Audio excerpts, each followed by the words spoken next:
Hey everybody, thank you for joining us. Really excited to have you here. I'm Evan from BuzzSumo. I'm in New York, and we're lucky to be joined by Luke and Katie. Where do you guys based out of? We're in Manchester at the moment. Oh, there you go. We got someone else from Manchester too. It's not raining for once. It was snowing a minute ago, actually. All right. So for anyone who just joined, my name's Evan. I am the head of customer success at BuzzSumo. We're really excited to have Luke and Katie here, and I'll give them a full introduction in a second. But I just want to spend a minute or so talking about BuzzSumo, who we are at BuzzSumo, what we do. And you can think of BuzzSumo as your all-in-one PR and creative content solution. So what we do is we go out and we get trillions of different data points, and we don't just deliver you a bunch of data or add more to your day and ask you to analyze all this data. We take that data and we distill it down and make it really easy and actionable, easy to get insights from it and make it really actionable for you. And there's lots of different ways we can tap into it. That's the cool thing about data. There's lots of applications for it. So if you're someone who's going out and manually building coverage reports, then you should be using BuzzSumo. Our monitoring tools make that really easy for you to do. You can get more results more quickly using our monitoring tool. And we're going to add in all this, layer in all this great data like engagement rates and things like that. There's a lot of power there. But again, it's really easy to use. If you're manually staying on top of what's trending in your space, you should use our trending tool. Make it really simple and passive for you to do that. Help you stay ahead of your competitors. And if you're someone who manually comes up with content ideas or campaign ideas, and this webinar is going to be great for you, but B, you should be using tools like our content analyzer to help you build a data-driven content strategy.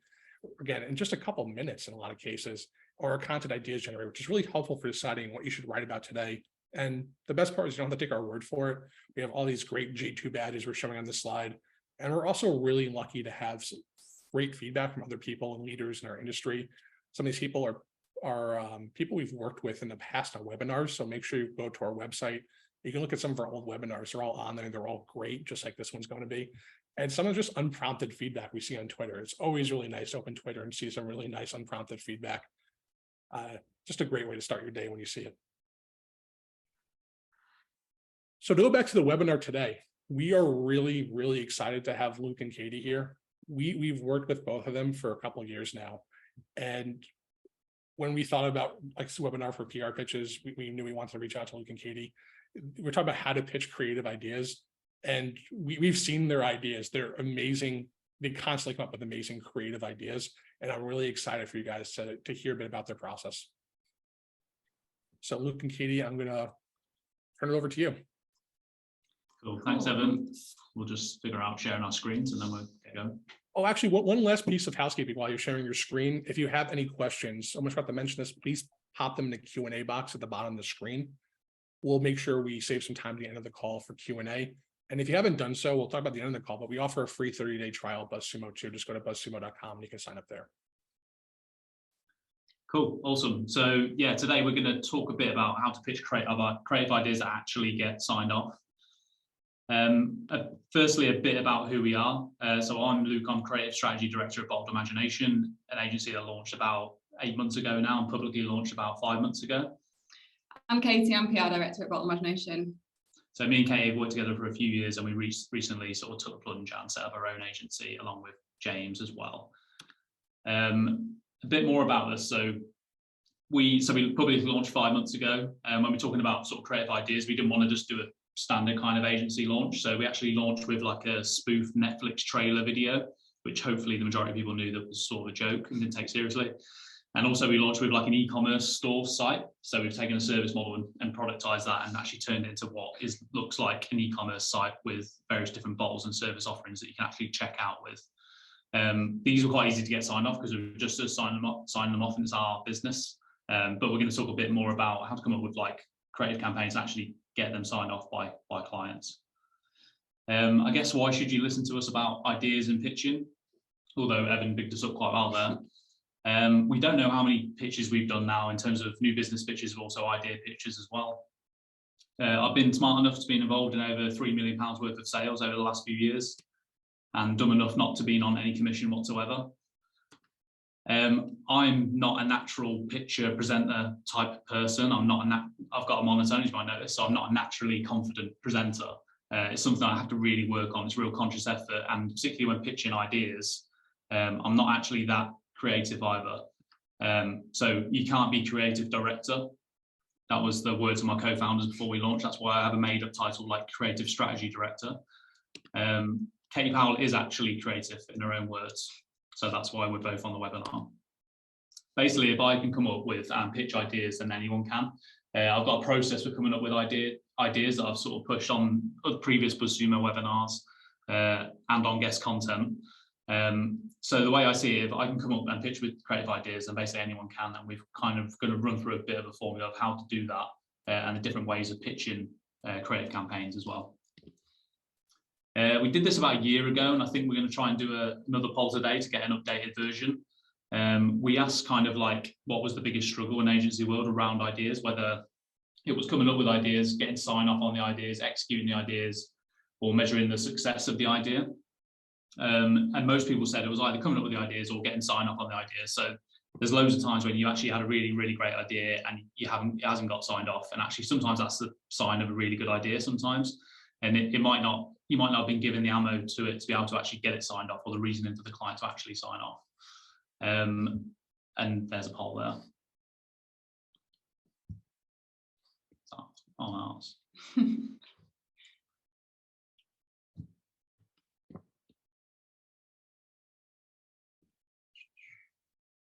Is this appearing on yours, Evan, by the way, or is it just coming up on our screen now? Yeah, it's appearing on my screen. I think we're just waiting for everyone to come in and vote. Right, cool. Okay, cool. Yeah, cool. Makes sense. Yeah, so on this one, if we want to linger a bit longer and talk about it, it'd be nice to get an updated version of this. Like I said, coming up with ideas and getting signed off on ideas are almost the same thing, in my opinion. So you can come up with creative ideas, but if they don't get signed off, there's not really any point in that. So I think it'd be nice to get an updated version of it. And also I understand, you know, the most difficult part, actually, we've probably become over executional over the past few years. So executing ideas isn't really a problem. And if anything, we've probably become a bit saturated with the format and types of ideas that we've been pitching as a digital PR kind of industry. So executing ideas, I understand why that wouldn't come across like the biggest struggle right now. Measuring success as well, that'd be interesting to find out. That was similar. Yeah. So, okay, that's good. That's kind of why we did this webinar, so that's good. So yeah, I think getting sign off on ideas, it's good that we've kind of focused it more on this webinar as opposed to coming up with the ideas. We've got a little bit about coming up with ideas, but actually getting sign off on the ideas is what this is all about. So that should be quite helpful. Cool. Okay, so first of all, we're going to go through what actually makes a good idea. So to be able to pitch creative ideas, first of all, you've obviously got to be able to come up with them and think about the idea beyond the obvious or easy idea. So there's lots of things that kind of are leading us to maybe go towards the most obvious or easy idea or quickest idea, which I'll come to in a minute. But we're really starting to see the value in actually kind of digging deeper into these ideas and thinking more about, okay, so we found an initial idea, but what can we do that's a little bit different? A good idea needs insight, so it's got to come from somewhere. I think we can be quite guilty as PR sometimes just thinking of a good idea but not actually having anything to back it, which Luke will come on to in a bit, but helps sell it in. Time, I think, again, we're spending loads of time on the execution bit, but actually if you just stop and think of a good idea and actually spend some time brainstorming, it's going to help. Like no one loves the night before a pitch brainstorm. It's never a good move. And a big step back. So thinking, coming from like a human point of view, like do people actually care? Is it actually a decent idea, or is it just something that as a PR you think is interesting? So we've spoken quite a lot about this before. Luke's done a podcast and various webinars before about what actually is a good idea and how to make a good idea, and kind of the steps of that, and there's loads of resources online as well. But today we want to talk a bit more about, like I said before, not stopping at the first idea, because we can be better than that. So at the moment, PRs will know this, we're all under a lot of pressure. There's really, really high link KPIs at the moment. Everyone's smashing it, but it is becoming really difficult to actually land placements. I think especially since I've been doing digital PR, things have changed loads. Like what used to sort of like land hundreds of links maybe a few years ago, it isn't anymore. I think the way journalists are writing, their KPIs are changing. There's internal pressures, perhaps time and resource put on kind of brainstorming and ideation is becoming maybe less. There can be limits around what actually is a digital PR campaign. You know, this is our budget, how can we actually stretch it? And you can actually be a bit clever maybe with less budget. Also fast growth of the industry, more PRs means more competition. I think we definitely see this with reactive, things like journal requests, that kind of stuff, that can be hundreds of people going for the same opportunity. So there's loads of different things at the moment that can kind of stifle creativity, and it kind of makes sense why people suddenly think of an idea and go, right, let's just do it because we need to go on some links today. So if we can try and kind of think beyond the first idea, it's just going to hopefully lead to better results and more creativity there as well. And at the end of the day, your PR content is going to be consumed by your audience. To be frank, they might actually not really care or be that excited about the core offering of the client, especially if it's in like B2B. We can see this quite a lot, or something a little bit more tech maybe, isn't such an exciting subject matter, but that doesn't mean you can't come up with a good idea that the audience there are going to actually be interested in. That might just be a step removed from the core offering, but it's still around the same subject. So let's say your client is in a niche with a really passionate audience, so something like gaming or sport. We kind of look at ways we can think about it. So say you've got a client in gaming, in fact, all sport. Instead of The Simpsons, we could be thinking about Duff Beer or something else within the series. Instead of the World Cup, we could be thinking about retro kits and something that people are passionate about and like sharing and collect.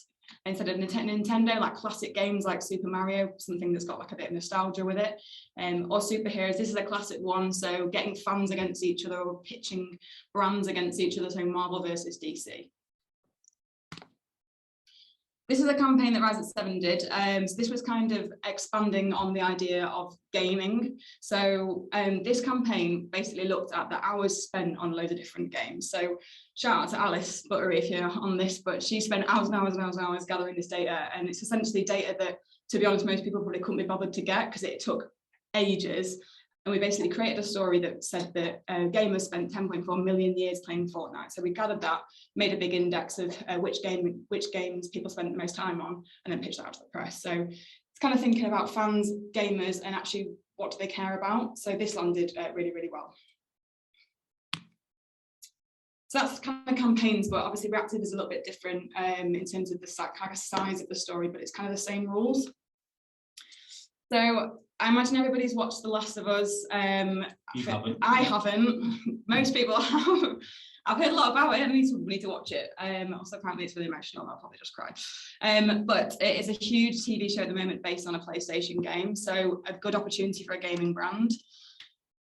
We could set a bit of a challenge here. We haven't pitched the idea yet. So if anybody wants a challenge, the obvious idea you could do here would be something like looking at the search trends of the TV show versus the game. We could do something like, obviously, the TV show is leading to an increase in people wanting to buy the game, but a little bit more of an imaginative idea. So yeah, if anyone wants to pitch this for free, go for it. We might be able to give you a prize that is undecided yet. You could go out with something like cordyceps, which is the virus that's spread throughout the TV show. People are actually looking to see if it's real and if you can catch it and if it can infect humans. So you could go out with some sort of stat about people being genuinely worried that cordyceps can infect humans following the Last of Us launch. So it's kind of thinking that just like level deeper in the campaign idea, which is still linked to the original idea and still going to be of interest to the fans, but it's just that step removed and set a little bit different to what kind of everybody would think first of all. So yeah, if anyone can land a link with that, then I don't know what we'll get you. Another example of this is for Black Panther. So obviously Black Panther 2 came out, you could do something about it being the most in-demand Marvel film of the last 5 years. Or we had a look and actually people were searching for flights to Wakanda, which is obviously the fictional place where Black Panther is based. So you could go out with something like over 1,000 people have tried to book flights to the fictional land from Black Panther. So it's still to do with the initial idea. It's just kind of thinking a bit more imaginatively and pushing out something simple. I mean, this takes a few minutes to pull together. So it's just kind of giving yourself that space to actually think of a bigger idea. Okay, so that's coming up with the idea. So part 2, how to actually pitch this, because I think this is kind of as important, if not more important. So pitching an idea is all about sales. You're essentially selling the idea to your client or eventually selling it to the press. You're essentially convincing somebody to do something. Everybody's got ideas. your client's got ideas, your boss has got ideas, but this means that it can be kind of opinion versus opinion. You really want to kind of get rid of as much of this as possible to make it kind of basically essentially so the person you're pitching it to can't say no. So to do this, you need to remove the subjectivity. And some ideas are riskier than others. You know, since I've been doing PR, I've pitched some ideas where you think, oh, I don't know if this is going to land, but you just go for it. Others you're like, yeah, they're going to sign this off. So some are easier than others. It really helps if you know who you're pitching to as well. So we've got a few slides now basically on how to tailor different approaches depending on who you're pitching to. If you're an owner or a founder, you might be thinking, how much money is this idea going to cost me or save me? So if you're pitching to owner founders, it's sort of slightly different to pitching to different people. They might also think, is this idea a risk? So how risky is this idea? And therefore you've got to do a big job on trying to remove that. And then also, have you done it before for similar brands? So show me evidence that you actually done something like this before. This isn't an exhaustive list, but this is the kind of thing that those kind of people are probably going to be worried about when you pitch them ideas. SEO directors, again, different type of person, different type of position. They might be thinking, okay, I like that idea, but we also got to collaborate with the internal PR team. Is it actually going to get signed off by them? Can you convince them of it? How are your ideas different or better than other PR agencies?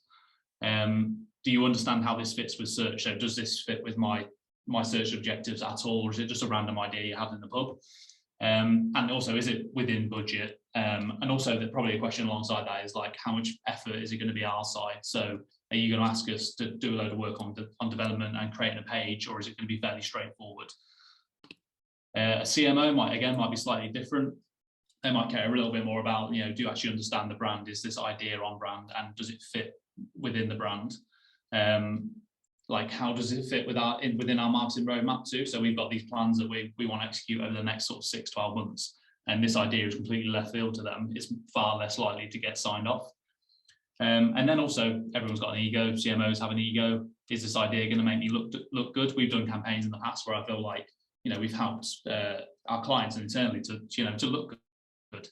So that's going to be a bit of a consideration. Like, they don't want an idea that might backfire and maybe look bad. They want the reverse of that, and an idea that's actually going to make them famous internally or look pretty good. So ideas vary quite a lot in risk. A bold imagination, we're trying to kind of operate in this sphere. So looking at kind of a spectrum from like low imagination up to high imagination. So think, like we were saying before, maybe the first idea you come to would be like low imagination, and then changing up to high imagination. And then on the left there, so off-brand to on-brand. So obviously we don't want to pitch anything that's completely off-brand. It's not going to get signed off. We want to make sure we're pitching things on-brand, but it's kind of okay to kind of meet in the middle a little bit there, as long as we're able to pitch it. There's always going to be kind of a scale of risk with ideas. So like Luke said, so like low risk, things that are going to be super easy to sign off. High risk, maybe, I don't know, might be a little bit more controversial, might need a little bit more, I don't know, money putting towards it. Obviously, at the end of the day, we're PRs though, and it's not usually a good idea to go into a pitch saying this is a risky idea. It's going to like throw up red flags straight away. So instead, we can call it an innovation scale. So it's basically the same thing, but we just PR the PR. So again, low innovation to high innovation. So just pitching it that different way just can kind of get a bit more buy-in rather than instantly raising kind of questions in terms of risk, because as PRs, we don't want to be suggesting something that could backfire. We want to be making sure we've kind of thought about those considerations ahead of pitching the idea. So if you want one of these signed off, so a 10, so it's the craziest idea that you've ever thought of, you're probably going to have to pitch some of these or do some of these. So it's all about building trust. And I think especially when you start working with a client in those first couple of months, that first couple of brainstorms, it's just about getting the trust of the client here, so that you can kind of push it a bit later on. I think it depends. I think you can usually at the beginning maybe put one sort of wildcard idea in, but it's usually a case of building up that trust, and then you can kind of hit them with a bit of a more riskier idea later down the line as well. Or just get yourself really well known for these 10 out of 10 innovation ideas. So once you've managed to kind of run these successful campaigns for other clients, you can use them as case studies to then show the client why you think these would be a good idea for your brand, for their brand, and get them signed off there. So we're going to use sports as a bit of an example here for one of our clients at the moment. So sports fans are super passionate, which makes this really helpful for ideas, because we can dig into forums, into social, to see what people are talking about, how they're talking about the sport that they're interested in. This can kind of have its challenge as well, because sports fans and sports journos really know their stuff. So if you get it wrong, there's always the dreaded risk that you get outed on Twitter, which is like something I wake up in the night panicking about. But getting something sport related wrong because they are experts isn't obviously ideal. So it can kind of be a great thing in terms of ideation, but you just need to make sure you get it right. So it can be quite a fairly hard niche. So pitching like a 1 to 4 is easy, so we'll just start there. To do this, we want to remove the subjectivity, link the idea to some sort of numbers and do some research. We'll go through this in a second, but basically, again, to kind of make it easier for them to say yes and basically impossible for them to say no, because it's not a case of opinion versus opinion.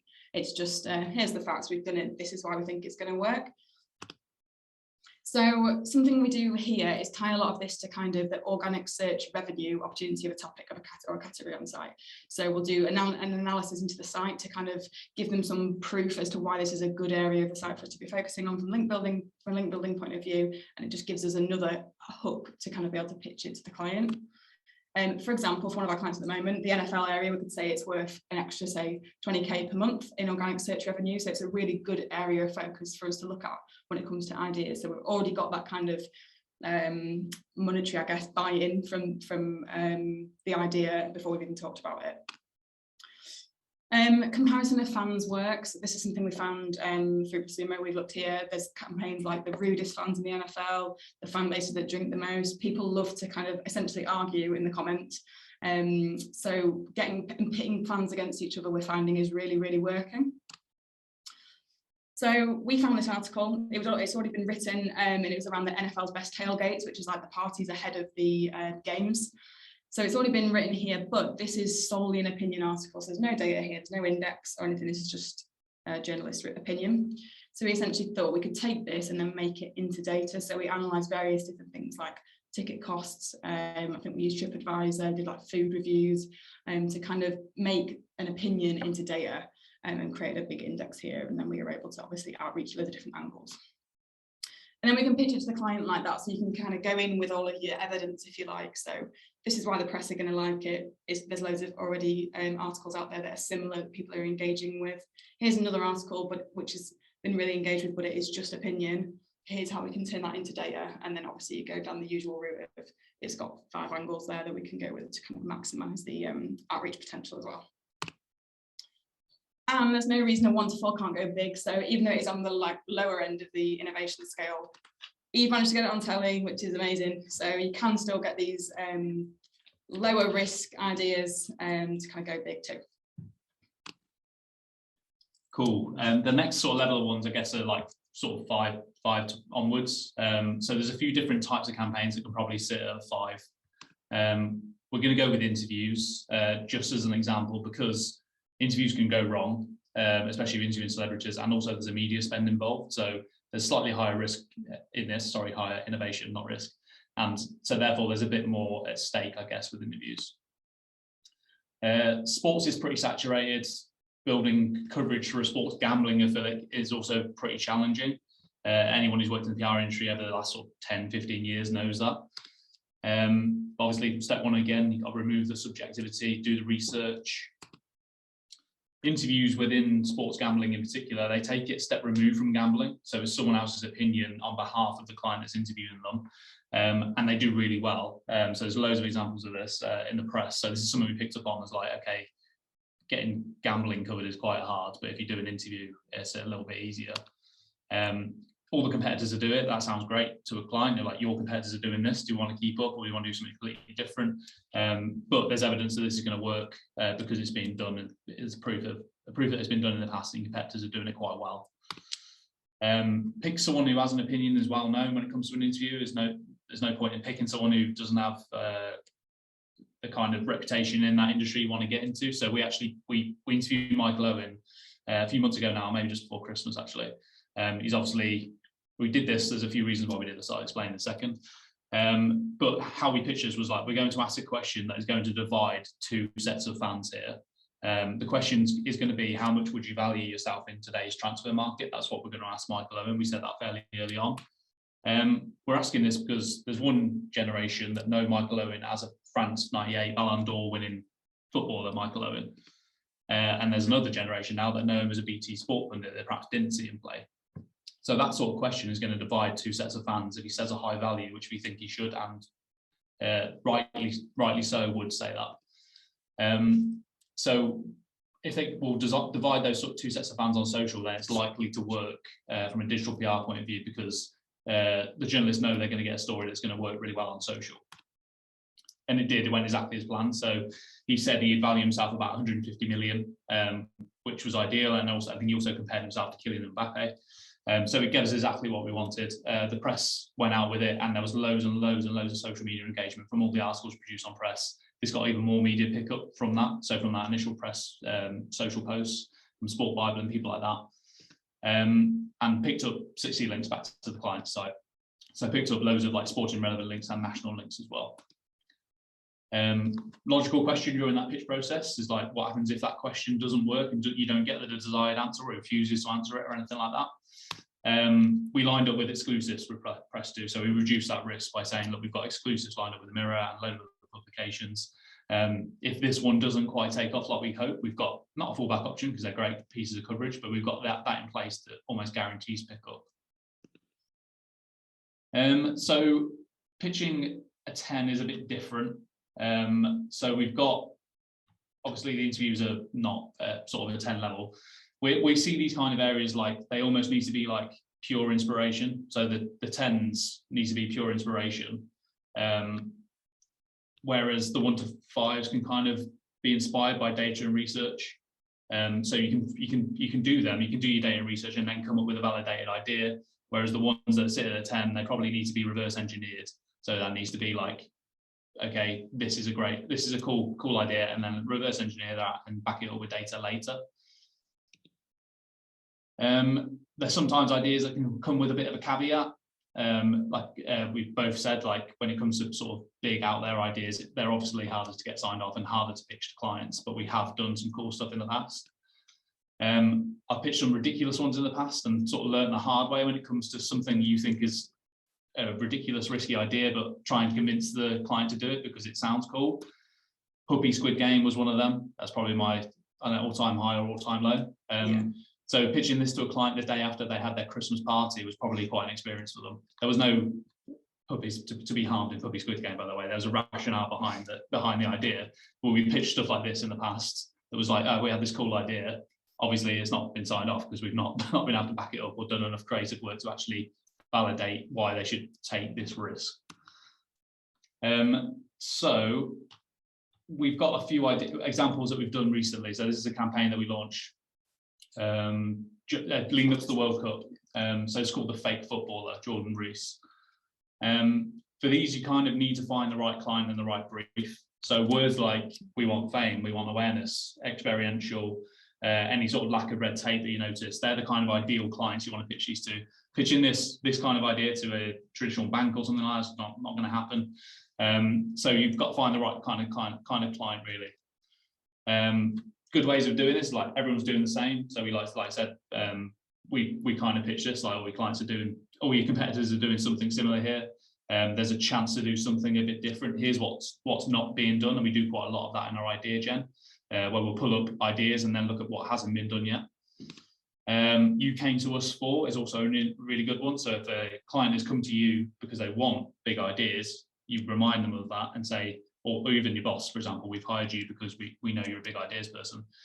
So reiterating that back on the brief or to the client helps. Like, you came to us for these big ideas. Here is one. Gambling awareness campaigns, basically they're the same every year. So the bookies will tell people to gamble responsibly, and that's pretty much it. Sometimes there's videos, sometimes there's celebrities involved, but there's not a great deal of innovation over the last few years. So the fake footballer, Jordan Rees, the one we did just before Christmas leading up to the World Cup. We pitched this basically in the same way we wanted the case study to look. So what we see here is how it ended up looking, but we pitched it exactly like that, and it worked out pretty much exactly as we pitched it. So Jordan Rees, he's one of the most prolific English strikers in the game, all the influencers, all the meme pages on Twitter and Facebook and Instagram, they're all talking about it, and they're all talking about 10-to-1 chances of making the England team for Qatar. We had all these influencers lined up, so it's a social first campaign, and we're basically collaborating with them to promote Jordan Rees and his chance of making the England World Cup squad. All the fans wanted their say on the future England man as well. So fingers crossed, when we launched this, I was like, please let the fans sort of get involved and start commenting, which they did. So there's loads of comments around like, oh, with like English media hyping up players again. If he's on form, Southgate won't take him. Some people who had got involved said he looks like a really good talent. They were trying playing along with the thing as well. They had noticed it. So the fans got involved. And as we pitched this, we were like, there will be some fan involvement that will help us with the press as well. The fans are going to love it so much so that they're going to click through to that page to place a bet. So the idea was here, we want to drive traffic to a landing page, people who see a footballer who tend to want to make the England squad, and they go through to explore it more and potentially place a bet on him. Where of course the problem is he isn't real, we made him up. So once they landed on this page, we want them to first of all be aware that Jordan Rees isn't real, he's not a real footballer. He was actually inspired by Football Manager, a regenerated player on Football Manager. And then we want to educate them. So we put in loads of educational stats around better researching with bets and not reactively betting. And we did some surveys that built up the stats around X amount of people don't research before they place a bet and things like that. So it wasn't all just a stunt. We wanted it to be useful when people actually got there and stopped people in their tracks. So yeah, we hired a model, we brought a kit, we did a photo shoot, we created a person that didn't exist. And then we were going to use that data. So we're like, okay, fingers crossed, people click through, and then we'll use that data as the traffic, as the PR hook. So actually 5,000 people went through and clicked through to the site to place a bet on Jordan Rees. And we're like, perfect. Like we actually used 5,000 in the pitch. That's the number we wanted of people. And that happened. So that come from banner ads and come from the influencers. And we had our kind of press hook then. And that was it. So we did reached 1 million people on social media. Like I said, 5,000 people went through to the site. And we created this campaign based off something that hadn't existed before. But the whole idea here was we pitched it as a story, and this is how we're going to do it. And it worked out like that. Like I said, you've got to pitch this to a certain type of client. We caveat as much risk as possible. Fun facts about this, about 30% of people that when we pitch this idea usually, and we pitch the case study, we'll say, oh, you know Jordan Rees, who plays for Borussia Dortmund. About 3 out of 10 people will be like, yeah, I know who he is. So we created that, we played on that kind of almost like toxic knowledge within football with the idea, and that was part of the pitch process as well when we pitched that into the client. We also did these at similar times. So when we're talking about reducing perhaps risk or any thoughts that the client might have around, what happens if this doesn't work, we did an interview with Michael Owen at a similar time, and we're doing reactive PR at a similar time as well. So how to reduce that risk, basically, what come with a more innovative idea. So that was a real big sort of like assisting sort of work going on around a similar time. So just to recap, don't stop at the first idea. I think it's happening too much now in digital PR. Know who you're pitching to. People will have different needs and different sign-off processes. Try and match your expert opinion with data, and don't make it opinion versus opinion, make it your expert opinion and data versus someone else's opinion. Try and remove the subjectivity as much as you can. Also have a way of pitching ideas that you're comfortable with. We have a process at Bottle Imagination for pitched ideas, where we use evidence to start with, because that helps build it up. But also, like, I'm quite self-deprecating when I talk. Kate's quite polite and like sounds good, and so you've got your own way of pitching ideas, and try and find a rhythm with that. And then also bring it back to the client, your manager, the objectives. Again, you're just reiterating why they've come to you, why you're doing this. This was part of the brief, all that kind of stuff, and that helps remove the subjectivity too. All right, thanks a lot for listening. I think we've got a Q&A now. So if there's any questions, we're happy to answer, some of them. Thanks, Luke. Thanks, Katie. That was great. There's a lot baked into there. Very, very informative. We do have some questions, so let me share my screen and we'll make sure we jump into them. So if you do have questions, by the way, you have not asked them yet, pop them in the Q&A box at the bottom of your screen. We'll get to as many as we can. I'm starting to see some filter in now.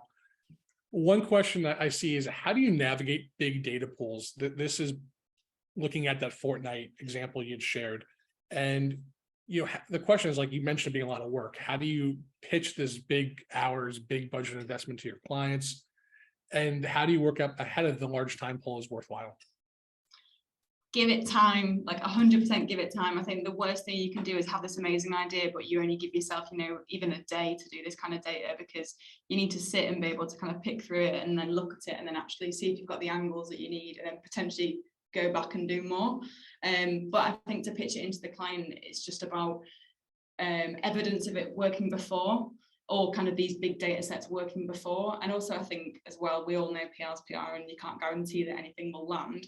But if you're able to go, okay, we've got this massive data set and it's got 10 different angles in it, at least you're then showing that, you've thought about plan A, B, C, and you've got those options within it. Yeah, I also like thinking like, your competitors couldn't be bothered to do this, like, and actually putting that time in. I like the campaigns where I'm like, wow, that must have taken so much time. And people just, couldn't be bothered to spend that much time on it, and they'll do the Diet Coke version of it instead of the full fat. I think as well, like if you, ahead of pitching the idea, if you kind of scope the data out a little bit before, that helps as well, because I think there's sort of nothing worse to pitching this massive idea that you love and then being like, oh, I actually can't find that data. And so kind of having that pre kind of scope of the idea and the data, and so you can kind of go into it. I think I've been asked that question probably most times we've pitched a big data idea, like, okay, so we've got any sources, so if you can go, yeah, bam, here's 3, then you've already kind of answered that question.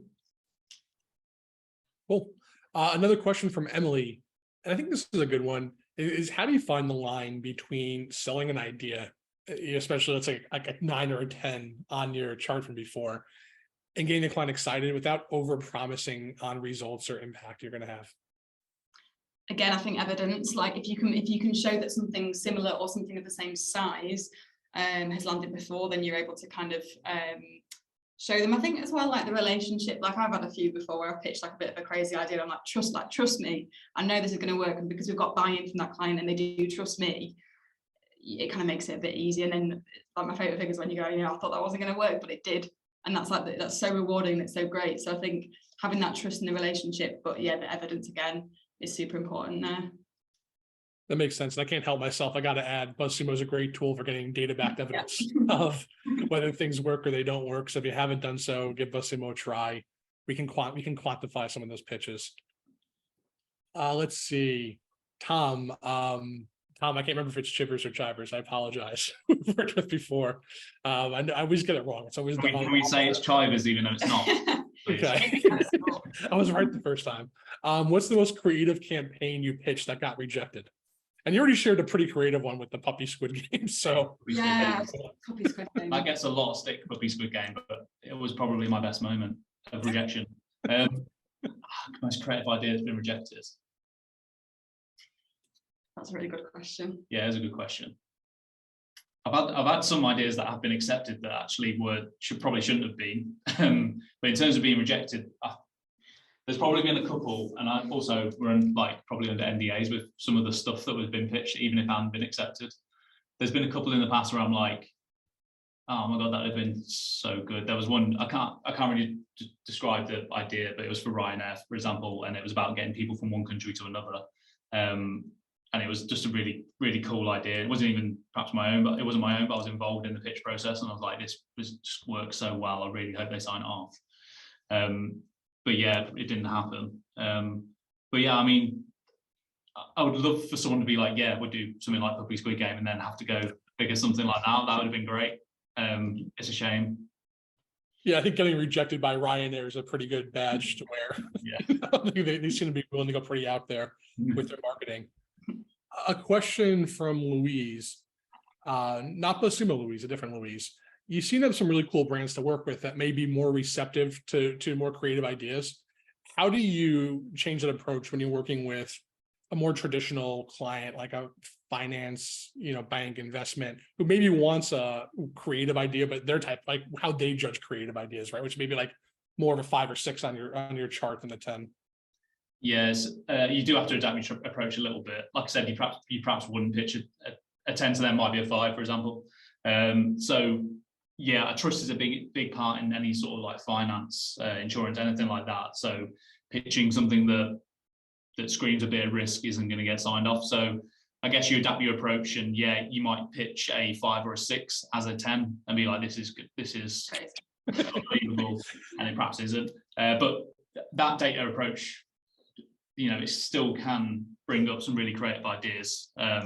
Using that approach is a good way to validate those ideas. And like I said, you can just build that up as this is slightly more creative than the competitors are doing, basically. So this is a step above. It's a tiny bit above what everyone else is doing and willing to do. But yeah, you do have to adapt it a little bit.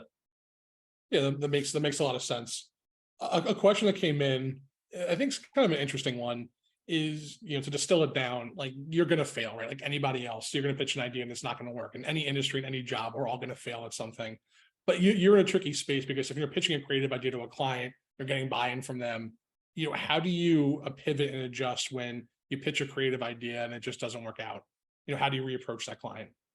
I think, first of all, having a few angles to that original idea, like the Jordan Reese one, for example, we actually did some survey data alongside that, which talked about like how many minutes people actually spend researching bets before they do that. Do people put bets on people that don't exist often? No, that's not what I meant.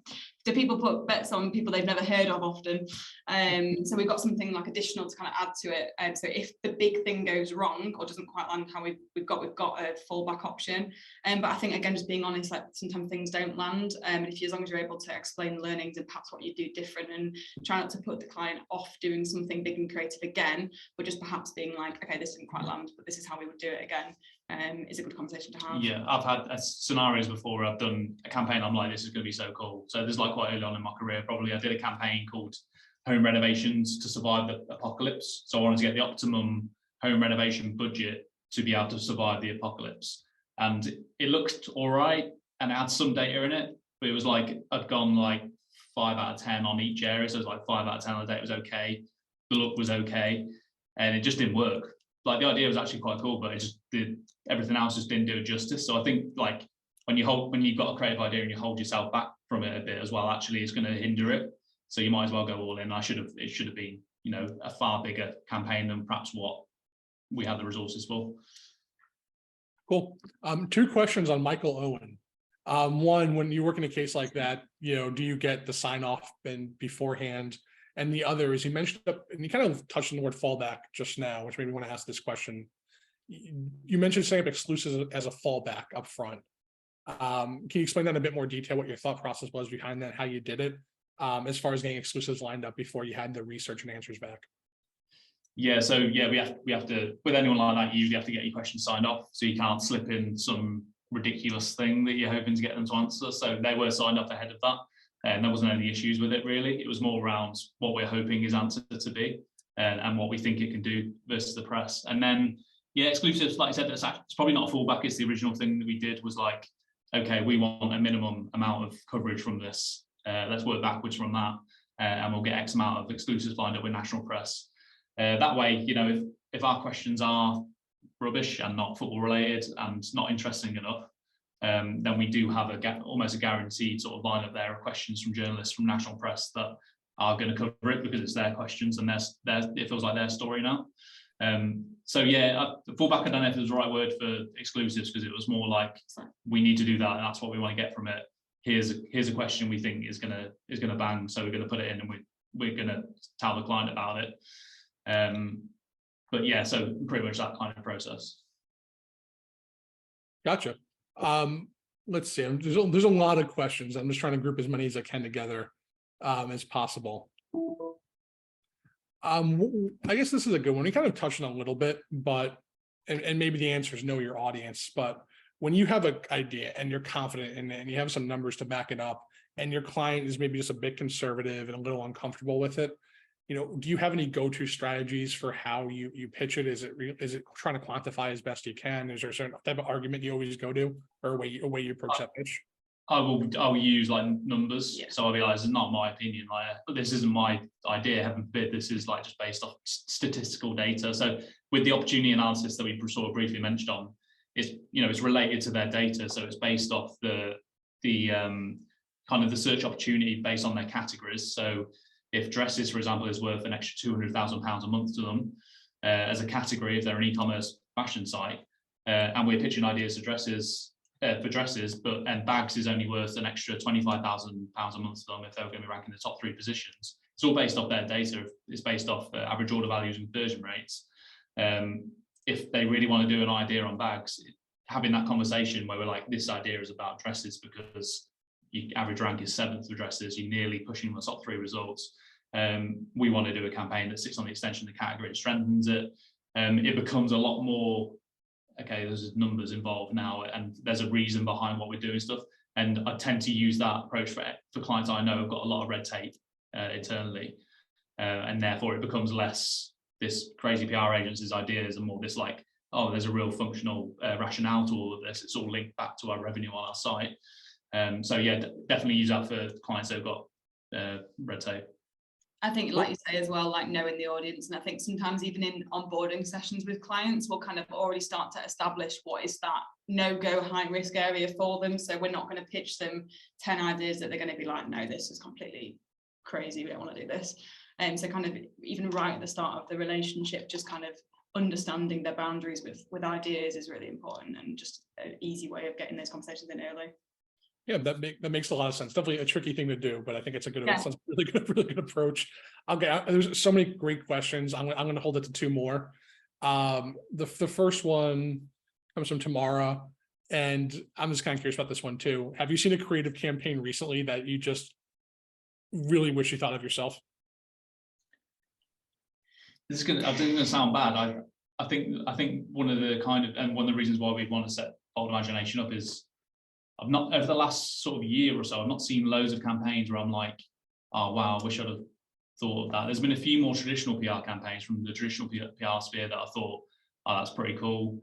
I know Yard's campaign around celebrity flights caused up a massive fuss, and I quite like that. So that probably from that reason where I was like, I saw that everywhere.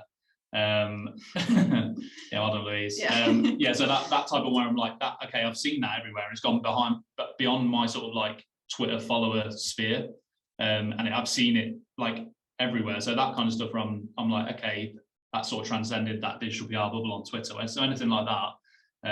But I think the formats of the ideas of like around maps and index, not there's anything wrong with those, but they're starting to take over more the format, and we're seeing less like, oh my god, I didn't know we could do that kind of stuff, like unique formats and types of campaigns. So I'm desperate to see something that I'm like, oh, wish I'd thought that. I didn't know we could do that kind of thing. Which obviously they're harder to do. And we described all the kind of pressures as perhaps why certain formats are winning at the moment over others. But quite a waffly answer. Yeah, I think it's a really helpful way to think about it. Okay, so the last question I'm going to ask you, it's really 2 questions we're pulling together. A couple of people asked about brainstorming, talk about creative ideas.